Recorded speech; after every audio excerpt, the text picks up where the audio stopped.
여러분, 지금 이 시간 무슨 생각을 하고 계십니까? 오늘 하루 수고했다는 말, 한 번이라도 들으셨습니까? 우리는 참으로 열심히 삽니다. 아침에 눈 뜨는 순간부터 잠자리에 드는 이 순간까지 무언가를 해야 하고 누군가를 만족시켜야 하고 더 잘해야 하고 더 버텨야 합니다. 그런데 지금 이 순간 마음 한구석에 이런 생각이 드시지는 않습니까? 나는 지금 행복한가? 오늘 이 영상을 끝까지 들으신 분들은 잠자리에 드실 때 분명히 달라진 것을 느끼실 겁니다. 무거웠던 것이 가벼워지고 복잡했던 것이 단순해지고 그리고 어쩌면 오늘 밤 오랫동안 못 주무셨던 잠을 편안하게 이루실 수도 있습니다. 저는 오늘 한 가지 질문으로 시작하고 싶습니다. 당신은 지금 무엇이 가장 힘드십니까? 돈이 없어서 힘든 분이 계실 겁니다. 사랑하는 사람이 떠나서 힘드신 분도 계실 겁니다. 몸이 아파서 힘드신 분도, 자식 때문에 힘드신 분도, 아무 이유도 없이 그냥 힘드신 분도 계실 겁니다. 그 중에 가장 많은 분들이 이 말을 하십니다. 나는 이렇게 열심히 사는데 왜 이렇게 힘든 건지 모르겠어요. 맞습니다. 우리는 정말 열심히 삽니다. 남들보다 더 일찍 일어나고, 더 늦게 잠들고, 더 적게 먹고, 더 많이 참습니다. 그런데 왜 더 행복해지지 않는 걸까요? 지금으로부터 2600년 전 이 질문을 처음으로 진지하게 붙든 사람이 있었습니다. 그는 왕자였습니다. 원하는 것은 무엇이든 가질 수 있었고, 가장 아름다운 궁궐에서 살았으며, 사람들의 사랑을 한 몸에 받고 있었습니다. 하지만 그는 행복하지 않았습니다. 그의 이름은 고타마 시다르타. 우리가 부처님이라 부르는 바로 그분입니다. 오늘 그분의 이야기를 처음부터 끝까지 차근차근 들려드리겠습니다. 그리고 그 이야기 속에서 지금 여러분이 겪고 계신 그 힘듦에 대한 답을 함께 찾아보겠습니다. 1. 룸비니 동산. 지금으로부터 약 기원전 563년, 오늘날의 네팔 남부 룸비니라는 동산에서 한 여인이 나무 아래 서 있었습니다. 그녀의 이름은 마야 부인, 카필라 왕국의 왕비였습니다. 마야 부인은 고향인 데바다하로 가는 길에 룸비니 동산에 들렀습니다. 때는 봄, 무우수 나무에 꽃이 가득 피어 있었고 은은한 향기가 바람을 타고 흘렀습니다. 마야 부인이 나무가지를 붙잡는 순간 아이가 태어났습니다. 그 아이는 태어나자마자 7걸음을 걸었다고 전해집니다. 그리고 한 손은 하늘을 가리키고 한 손은 땅을 가리키며 이렇게 말했습니다. 천상천하 유아독존, 3개가 모두 고통받고 있으니 내 마땅히 이를 편안하게 하리라. 하늘 위와 하늘 아래에서 오직 나만이 홀로 존귀하다. 온 세상이 고통받고 있으니 내가 반드시 그것을 해결하리라. 물론 이것은 경전에 기록된 표현입니다. 아기가 말을 했다는 뜻이 아니라 이 아이가 태어난 이유와 목적이 처음부터 특별했다는 것을 상징적으로 표현한 것입니다. 아이의 이름은 시다르타, 목적을 이룬 자라는 뜻입니다. 2. 아시타 선인의 예언. 아이가 태어나자 왕국 전체가 기뻐했습니다. 왕은 아이를 품에 안고 온 나라에 알렸습니다. 그때 히말라야 어딘가에 살던 아시타라는 선인이 찾아왔습니다. 그는 수십 년간 수행한 현인이었습니다. 선인은 아이를 보자마자 눈물을 흘렸습니다. 왕이 놀라 물었습니다. 아이에게 무슨 문제라도 있습니까? 선인이 답했습니다. 아닙니다. 이 아이는 반드시 위대한 존재가 될 것입니다. 하지만 저는 그것을 보지 못할 것이기에 슬픔이 앞섭니다. 이 아이가 세상에 머물면 전륜성왕이 될 것이고 출가하면 부처가 될 것입니다. 왕은 그 말을 듣고 불안해졌습니다. 내 아들이 출가한다고? 그것만은 안 된다.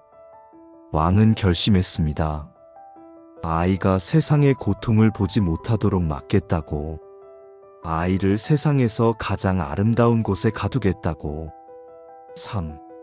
황금 세장 속의 왕자. 시다르타는 세 개의 궁궐에서 자랐습니다. 여름 궁전, 겨울 궁전, 우기 궁전. 계절마다 다른 궁전에서 가장 좋은 음식과 옷과 즐거움을 누렸습니다. 늙은 사람은 보이지 않았습니다. 아픈 사람도 보이지 않았습니다. 죽음은 더욱 보이지 않았습니다. 왕이 명령했기 때문입니다. 왕자가 보는 세상에서는 아름다운 것만 보여야 한다. 시다르타는 무술도 배우고 학문도 배웠습니다. 친구들을 이기고도 남을 실력을 갖췄습니다. 아름다운 야쇼다라 공주와 결혼도 했습니다. 사랑하는 아들 라훌라도 얻었습니다. 겉으로 보면 완벽한 삶이었습니다. 그런데 시다르타의 눈속 깊은 곳에는 늘 무언가 채워지지 않는 것이 있었습니다. 이게 전부인가? 이것이 행복인가? 4. 시다르타는 29살이 되던 해 궁궐 밖으로 나가보고 싶어졌습니다.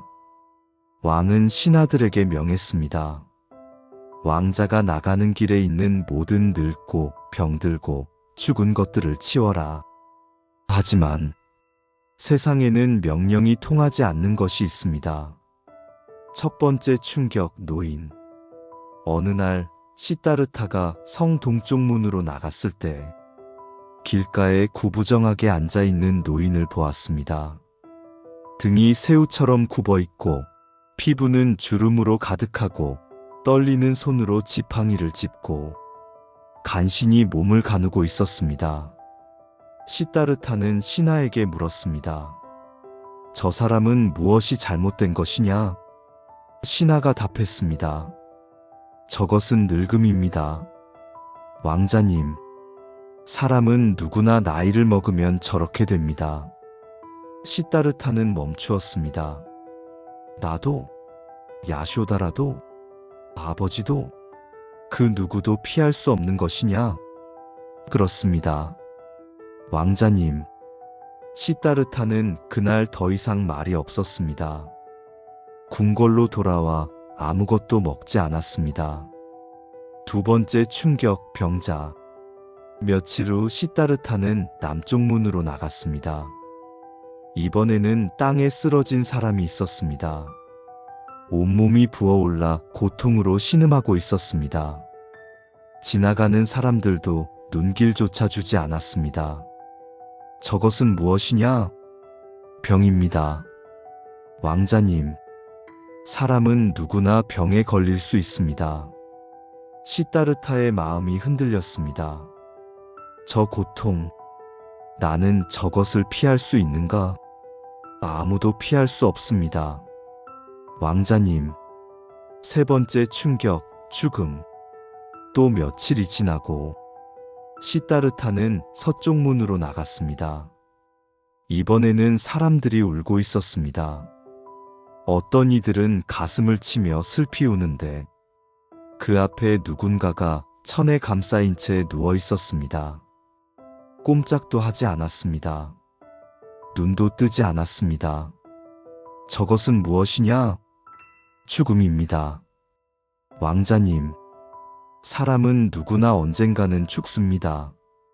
시다르타는 한참을 그 자리에 서 있었습니다. 그날 밤 궁궐로 돌아온 시다르타는 아름다운 음악 소리도 들리지 않았고 향기로운 음식 냄새도 느껴지지 않았습니다. 그는 자신의 손을 내려다보며 생각했습니다. 나는 무엇을 위해 살고 있는가? 언젠가 늙고, 언젠가 병들고, 언젠가 죽을 이 몸으로. 나는 무엇을 위해 이 화려한 궁궐 안에서 이렇게 살고 있는가? 네 번째 만남, 수행자. 그리고 마지막으로 북쪽문에서 시다르타는 한 사람을 만났습니다. 초라한 옷을 입고 맨발로 걷는 수행자였습니다. 아무것도 가진 것이 없었지만 그의 얼굴에는 이상하리만치 평화로움이 흘렀습니다. 저 사람은 누구냐? 저는 수행자입니다. 고통에서 벗어나는 길을 찾고 있습니다. 시다르타는 그 얼굴에서 눈을 떼지 못했습니다. 저 가난하고 아무것도 없는 사람이 왜 저렇게 평화로워 보이는 것인가? 그날 밤 시다르타의 마음속에서 무언가 결정되었습니다. 그것은 어느 봄밤이었습니다. 궁궐에는 잔치가 열렸습니다. 춤추는 사람들, 웃음소리, 향기로운 음식. 하지만 시다르타의 눈에는 그것들이 하나도 들어오지 않았습니다. 새벽이 오자 모두가 잠들었습니다. 시다르타는 일어났습니다. 그는 먼저 아내의 방으로 갔습니다. 야쇼다라는 아기 라훌라를 품에 안고 깊이 잠들어 있었습니다. 시다르타는 한참을 그 얼굴을 바라보았습니다. 깨우고 싶었습니다. 안고 싶었습니다. 이별을 고하고 싶었습니다. 하지만 그럴 수 없었습니다. 한 번 안으면 떠날 수 없다는 것을 알았기 때문입니다. 야쇼다라, 라훌라, 미안하다. 반드시 돌아오겠다. 답을 찾아서 시다르타는 돌아섰습니다. 그리고 그 밤 카필라 왕국의 왕자 고타마 시다르타는 모든 것을 뒤로하고 홀로 성문을 나섰습니다. 그의 나이 29. 스승을 찾아서 시다르타는 먼저 당대 최고의 수행자들을 찾아갔습니다. 알라라 칼라마 선인을 만났습니다. 그의 가르침을 배워 얼마 지나지 않아 그 경지에 이르렀습니다. 하지만 선인이 말했습니다. 그대는 이제 나와 같은 경지에 이르렀소. 함께 사람들을 가르칩시다. 시다르타는 고개를 저었습니다. 이것은 내가 찾는 답이 아닙니다. 우타카 라마푸타를 찾아가 더 높은 경지에도 이르렀습니다. 하지만 역시 마찬가지였습니다. 아직 여기가 아니다. 고행의 시작. 시다르타는 혼자서 수행을 시작했습니다. 가야 근처의 숲으로 들어갔습니다. 그는 생각했습니다. 몸을 극도로 단련하면 정신이 자유로워질 것이다. 그래서 시작한 것이 극단적인 고행이었습니다. 하루에 쌀 한 톨만 먹었습니다. 물 한 방울만 마셨습니다. 숨을 참는 수행을 했습니다. 폭풍우 속에도 가만히 앉아 있었습니다. 뜨거운 태양 아래서도 움직이지 않았습니다. 몸이 망가지기 시작했습니다. 뼈가 드러나고 피부는 쪼그라들었습니다. 눈은 움푹 파였습니다. 5명의 수행자들이 그를 지켜보았습니다. 저분은 반드시 깨달음을 얻을 것이다. 저토록 무서운 고행을 하시니. 하지만 6년이 지나도 깨달음은 오지 않았습니다. 오히려 몸이 너무 약해져서 생각조차 제대로 할 수 없었습니다. 중도의 발견, 수자타의 유미주. 어느 날 시다르타는 강가로 내려가다가 그만 쓰러지고 말았습니다. 그때 수자타라는 마을 소녀가 지나가다 보았습니다. 소녀는 달려와 유미죽, 우유와 쌀로 끓인 죽을 내밀었습니다. 시다르타는 처음에 거절하려 했습니다. 하지만 그 순간 깨달았습니다. 극단적인 고행은 답이 아니다. 너무 배부른 것도 답이 아니다. 적당함, 중간의 길중도. 그것이 진짜 길일지 모른다. 시다르타는 죽을 받아 마셨습니다. 그것을 본 5명의 수행자들이 실망하여 떠나갔습니다. 고행을 포기하다니. 저분은 이제 끝났다. 하지만 시다르타는 괜찮았습니다. 아니, 오히려 처음으로 명료해지는 기분이었습니다. 그는 강에서 몸을 씻었습니다. 그리고 보드가야의 보리수 나무 아래로 걸어갔습니다. 그리고 앉았습니다. 답을 얻기 전까지는 이 자리를 떠나지 않겠다. 보리수 아래에서의 밤은 길었습니다. 마라라는 악마가 찾아왔습니다. 두려움으로, 유혹으로, 의심으로 시다르타를 흔들려 했습니다. 마라는 군대를 이끌고 왔습니다. 폭풍을 불렀습니다. 아름다운 여인들을 보냈습니다. 포기하라. 아직 늦지 않았다. 하지만 시다르타는 눈 하나 깜짝하지 않았습니다. 그는 땅에 손을 짚었습니다.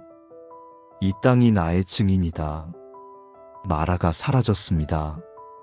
새벽 1시, 새벽 2시, 새벽 3시, 동쪽 하늘이 서서히 밝아오기 시작했습니다. 그리고 새벽별이 떴습니다. 바로 그 순간 고타마 시다르타는 깨달았습니다. 그는 더 이상 시다르타가 아니었습니다. 그는 부처님이 되셨습니다. 깨달은 자, 붓다부더. 그때 그의 나이 35이었습니다. 부처님이 깨달은 것. 그렇다면 부처님은 그날 새벽 무엇을 깨달으셨을까요? 그것은 놀랍게도 매우 단순했습니다. 고통에는 반드시 원인이 있다. 원인을 없애면 고통도 사라진다. 고통의 원인은 무엇인가? 집착입니다. 있어야 한다는 집착, 내 것이어야 한다는 집착, 영원해야 한다는 집착, 내 뜻대로 되어야 한다는 집착. 세상의 모든 것은 변합니다. 사람도 변하고, 감정도 변하고, 몸도 변하고, 상황도 변합니다. 그런데 우리는 변하는 것을 변하지 않기를 바라며 붙잡으려 합니다. 그것이 고통입니다. 지금 여러분 마음속에 무언가 떠오르십니까? 내가 지금 놓지 못하고 있는 것이 무엇인지. 사성제 4가지 진리. 부처님이 깨달음을 얻으신 후 처음으로 가르침을 펼치신 곳은 사르나트의 녹야원이었습니다. 전에 자신을 떠났던 5 수행자들에게 첫 법문을 하셨습니다. 이것을 초전법륜이라 합니다. 그 내용이 바로 사성제입니다. 첫 번째 진리, 삶은 고통이다. 부처님은 말씀하셨습니다. 삶에는 고통이 있다. 태어남도 고통, 늙음도 고통, 병도 고통, 죽음도 고통, 원하는 것을 얻지 못함도 고통, 싫어하는 것과 함께해야 함도 고통, 사랑하는 것과 헤어짐도 고통입니다. 이것은 비관론이 아닙니다. 사실을 직시하는 것입니다. 삶에 고통이 있다는 것을 인정할 때 비로소 해결이 시작됩니다. 두 번째 진리, 집 고통에는 원인이 있다. 고통의 원인은 가래, 욕망입니다. 더 가지고 싶은 욕심, 영원하기를 바라는 욕심, 사라지기를 바라는 욕심. 이 욕망이 집착을 낳고 집착이 고통을 만듭니다. 세 번째 진리, 멸 고통은 사라질 수 있다. 좋은 소식입니다. 고통은 영원하지 않습니다. 원인을 없애면 고통도 사라집니다. 이 상태를 열반이라 합니다. 불꽃이 꺼지듯 욕망이 꺼지면 고통도 꺼집니다. 네 번째 진리도 사라지게 하는 길이 있다. 그 길이 팔정도입니다. 8가지 바른 길. 팔정도 8가지 바른 길. 하나, 정견, 바른 견해. 세상을 있는 그대로 보는 것. 고통이 있다는 것, 원인이 있다는 것을 바르게 아는 것. 둘, 정사유, 바른 생각. 욕망과 분노와 해치려는 생각을 놓아버리는 것. 자비롭고 따뜻한 마음으로 생각하는 것. 셋, 정어, 바른 말. 거짓말하지 않는 것. 남을 이간질하지 않는 것. 거친 말을 하지 않는 것. 쓸데없는 말을 하지 않는 것. 넷, 정업, 바른 행동. 살생하지 않는 것. 도둑질하지 않는 것. 삿된 행동을 하지 않는 것. 다섯, 정명 바른 생계. 남에게 해를 끼치지 않는 방법으로 살아가는 것. 여섯, 정정진, 바른 노력. 나쁜 마음은 생겨나지 않도록 노력하고 좋은 마음은 더 자라도록 노력하는 것. 일곱, 정념, 바른 마음 챙김. 지금 이 순간 몸과 마음을 있는 그대로 관찰하는 것. 과거도 미래도 아닌 바로 지금 여기. 여덟, 정정, 바른 집중. 마음을 고요히 모아 깊이 집중하는 것. 이 8가지는 어렵게 느껴질 수 있습니다. 하지만 부처님은 말씀하셨습니다. 한 번에 모두 이루려 하지 말라. 오늘 단 한 가지만이라도 실천하라. 그 하나가 시작이다. 지금 이 시대를 사는 우리에게 1. 2개의 화살. 부처님이 하신 말씀 중에 제가 가장 좋아하는 비유가 있습니다. 화살을 한 번 맞은 사람이 스스로 2번째 화살을 꽂는다. 무슨 뜻일까요? 첫 번째 화살은 세상이 나에게 쏜 것입니다. 직장을 잃은 것, 사랑하는 사람이 떠난 것, 몸이 아픈 것, 기대했던 것이 이루어지지 않은 것. 이것은 어쩔 수 없습니다. 살다 보면 화살은 날아옵니다. 하지만 2번째 화살은 내가 나에게 쏩니다. 왜 나만 이런 일이 생기는 거야? 나는 왜 이렇게 못났을까? 난 이래서 안 돼. 어차피 나는 안 될 거야.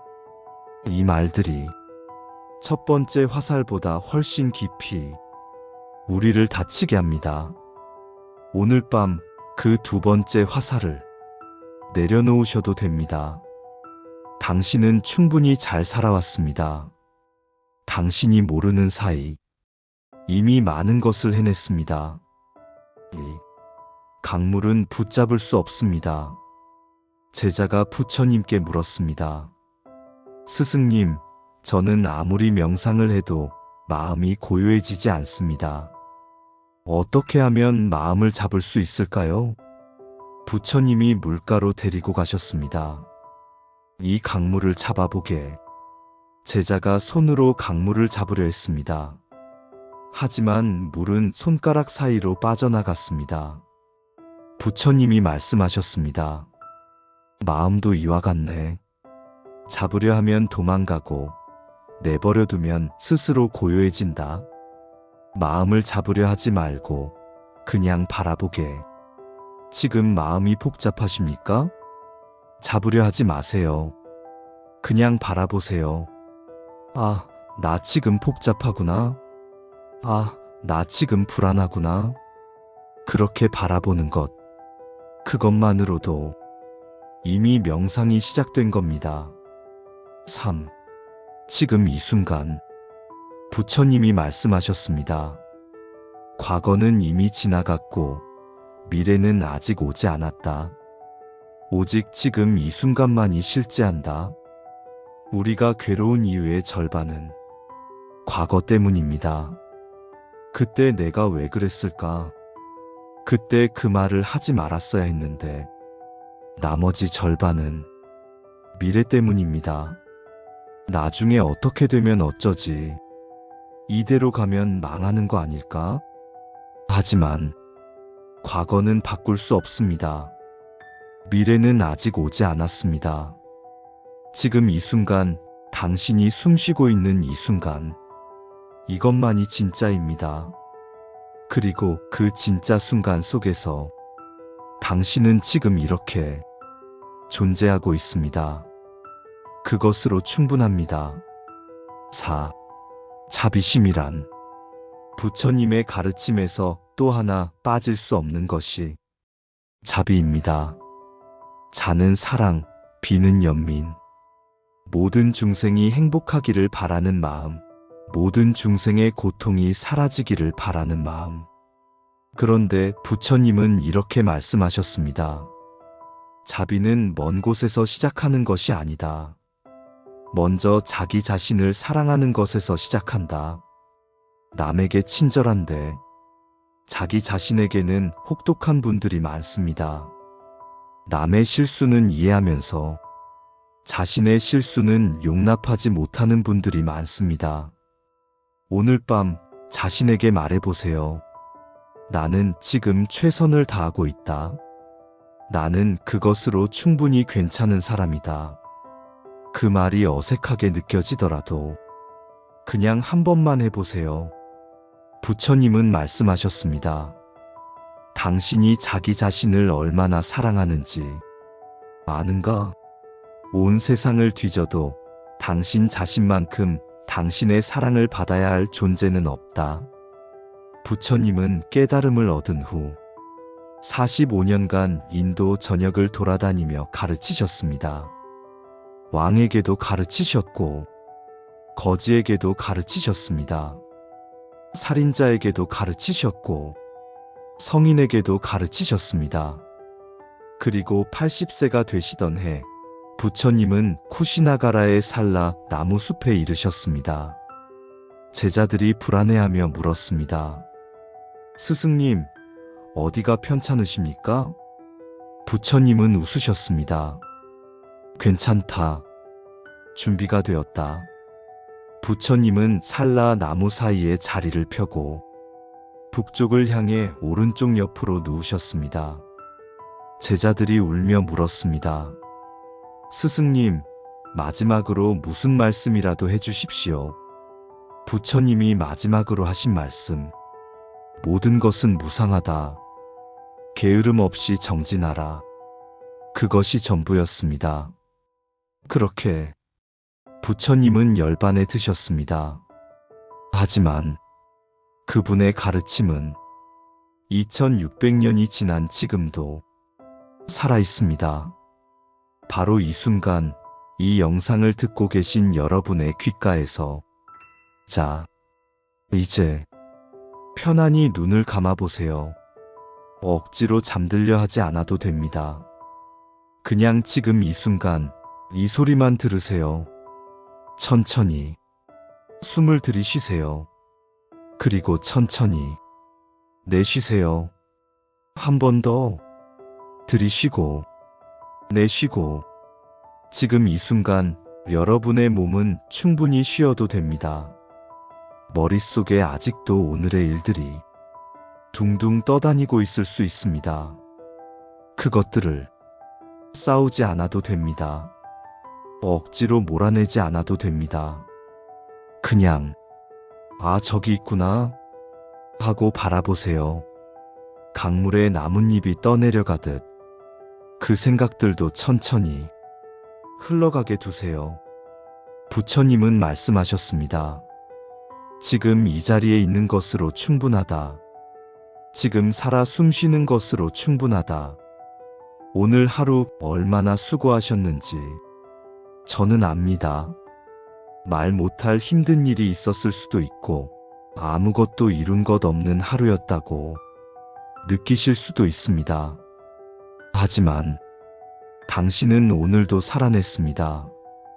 그것이 얼마나 대단한 일인지 잊지 마세요.